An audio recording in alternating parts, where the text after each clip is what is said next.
नमस्कार दोस्तों, विनायक क्लासेस प्रयागराज के YouTube चैनल पर आप सभी का हार्दिक स्वागत है। दोस्तों, जैसा कि आप सभी को बिल्कुल पता होगा कि अपनी जो EVS की क्लास है वो बिल्कुल सिलेबस के अकॉर्डिंग चल रही है, जिसमें हम लोगों ने तकरीबन 22 क्लास को पूरा कंप्लीट कर लिया है।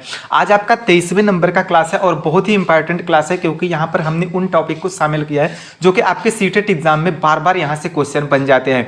तो चलिए दोस्तों, बिना किसी देरी के आज की इस क्लास को हम लोग शुरू करते हैं और सबसे पहले देख लेते हैं निपेंथिस पौधे के बारे में, यानी कि जो घटपेड़ी पौधा आपका होता है उसके बारे में।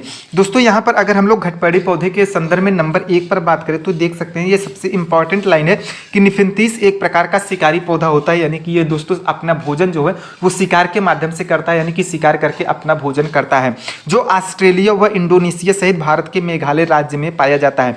यहाँ से दोस्तों आपका बार बार क्वेश्चन पूछा जाता है कि जो घटपेड़ी का पौधा होता है वो कहाँ पर पाया जाता है। तो आपको अगर भारत के संदर्भ में पूछे तो आपको उत्तर मेघालय सही करना है, और अगर विश्व स्तर पर पूछे तो आपको ऑस्ट्रेलिया व इंडोनेशिया उत्तर को सही कर देना है।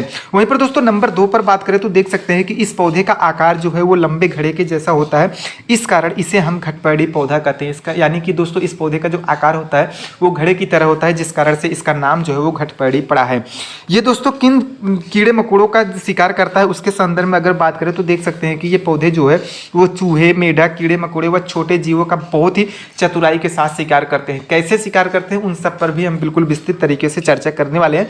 तो आप सभी से बिल्कुल एक ही गुजारिश है कि बस आप लोग वीडियो को बिल्कुल लास्ट तक बिना स्किप किए देखिए, तभी आपको चीजें अच्छे से समझ में आने वाली है। अब ये दोस्तों कैसे अपना शिकार करते हैं उस संबंध में अगर हम नंबर 4 पर बात करें तो देख सकते हैं कि इस पौधे से खास तरीके की खुशबू निकलती है, जिससे कीड़े इसकी तरफ आकर्षित होते हैं और इसके चंगुल में फंस जाते हैं। यानी कि दोस्तों ये एक विशेष प्रकार की अपने उस पौधे से खुशबू निकालती है, जिससे जो आसपास के कीड़े मकोड़े होते हैं वो इसकी तरफ आकर्षित होकर के चले जाते हैं और ये उसका शिकार कर लेती है। कैसे शिकार करती हैं अगर उस संदर्भ में नंबर 5 पर बात करें तो देख सकते हैं कि इसके ऊपरी हिस्से पर पतली सी एक ढक्कन होती है जो कीड़े के अंदर जाते ही बंद हो जाती है और फिर खुलता नहीं। यानी कि दोस्तों इसके सुगंध को सूंघते सूंघते जब कोई कीड़ा मकोड़ा इसके उस घटपेड़ी तक जाता है, यानी कि घड़े के आकार तक जो जाता है, तो उस पर एक ढक्कन लगा होता है। जैसे हुए उसके अंदर प्रवेश करता है, यह ढक्कन उसका तुरंत बंद हो जाता है और वह किसी भी परिस्थिति में फिर नहीं खुलता है। वह तभी खुलता है जब वह शिकार अपना कर लेती है, उसका सभी रसास्वादन कर लेती है, उसके बाद ही यह वो अपने ढक्कन को खोलती है। उससे पहले यह पौधा अपने ढक्कन को नहीं खोलती है और शिकार कहीं न कहीं उसमें मर जाता है और वह यह पौधा उस कीट मकोड़े का शिकार कर लेती है। तो दोस्तों देख सकते हैं कि घटपेड़ी से संबंधित जितने भी महत्वपूर्ण पॉइंट्स थे उन सभी को हमने यहाँ पर शामिल कर लिया। इससे ज़्यादा न तो आपके सीटेट के एग्जाम में पूछा जाता है और न ही आपके एनसीईआरटी बुक में शामिल किया गया है। अब दोस्तों वहीं पर अगर हम लोग अगले नंबर पर बात करें लाइकेन पौधे के बारे में, तो लाइकेन पौधा जो होता है वह एक तरीके का सहजीवी पौधा होता है, क्योंकि शैवाल और कवक सहजीवी संबंध में रहते हैं।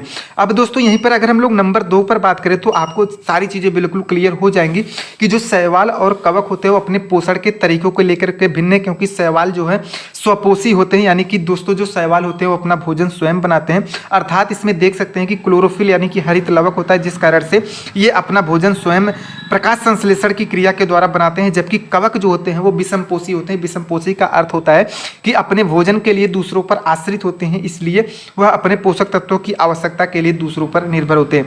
यानी कि दोस्तों इस लाइन से आपको एक चीज़ें देखने को मिली कि जो शैवाल होता है वह स्वपोषी होता है और जो कवक होता है वो जो है विषमपोषी होता है। यानी कि शैवाल जो है वो अपना भोजन खुद बनाता है और जो कवक होता है अब वह दूसरे जीवों पर अपने भोजन के लिए आश्रित रहता है। अतः निष्कर्षतः नंबर 3 पर देख सकते हैं, हम कह सकते हैं कि लाइकेन में उपस्थित शैवाल साथी कवक को भोजन प्रदान करता है और बदले में जो कवक होता है वो शैवाल को आश्रय प्रदान करता है, जिस कारण से ये एक दूसरे पर निर्भर होते हैं। यहाँ पर हमने देखिए ध्यान देकर के कुछ महत्वपूर्ण पॉइंट्स लिखे हैं। ये क्यों लिखे हैं? क्योंकि आपके सीटेट एग्जाम में यहाँ से बार बार क्वेश्चन पूछे जाते हैं कि क्लोरेला नामक जो हरा शैवाल होता है उसको अंतरिक्ष यात्री अपने भोजन के रूप में प्रयोग करते हैं, क्योंकि यह शैवाल विषम परिस्थिति में अपने अस्तित्व को बनाए रखता है। इसलिए इस शैवाल को अंतरिक्ष में उगा करके अंतरिक्ष यात्री खाते हैं। यानी कि दोस्तों आपसे क्वेश्चन बार बार ये पूछा जाता है कि जो अंतरिक्ष यात्री होते हैं वो अपने साथ क्या खाने के लिए ले जाते हैं, तो आपको बिल्कुल बताना है कि क्लोरेला नामक शैवाल को अंतरिक्ष यात्री अपने साथ ले जाते हैं और इसी को उगा करके वो अंतरिक्ष में खाते हैं। नंबर 2 और सबसे इंपॉर्टेंट लाइन की बात करें तो जो लाइकेन होता है वो वायु प्रदूषण का प्राकृतिक सूचक भी माना जाता है, यानी कि दोस्तों यह प्राकृतिक सूचक भी होता है क्योंकि यह जैसे ही वायुमंडल में सल्फर डाइऑक्साइड की मात्रा बढ़ती है तो ये मुरझाने लगता है। तो कहीं ना कहीं जब ये मुरझाने लगे तो आप समझ जाइए कि जो वायु प्रदूषण है वो आपका बिल्कुल बढ़ रहा है, तो आपको उसी अनुसार आपको सतर्क हो जाना है।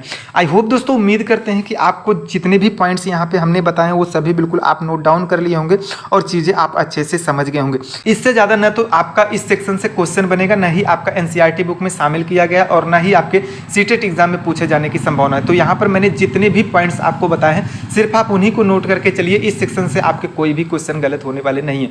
अब उम्मीद करते हैं कि वीडियो आज की आपको बहुत ही पसंद आई होगी। वीडियो यदि पसंद आई हो तो वीडियो को एक लाइक जरूर कर दें, वीडियो को ज़्यादा से ज़्यादा उन दोस्तों के पास शेयर भी कर दो जो आपके साथ सीटेट एग्जाम की तैयारी कर रहे हैं। और अगर आप चैनल पर नए हैं तो चैनल को सब्सक्राइब भी कर लें क्योंकि हम यहाँ पर सीटेट से जुड़ी सभी वीडियो को अपलोड करते रहते हैं। दोस्तों पूरा वीडियो देखने के लिए आप सभी का बहुत बहुत धन्यवाद।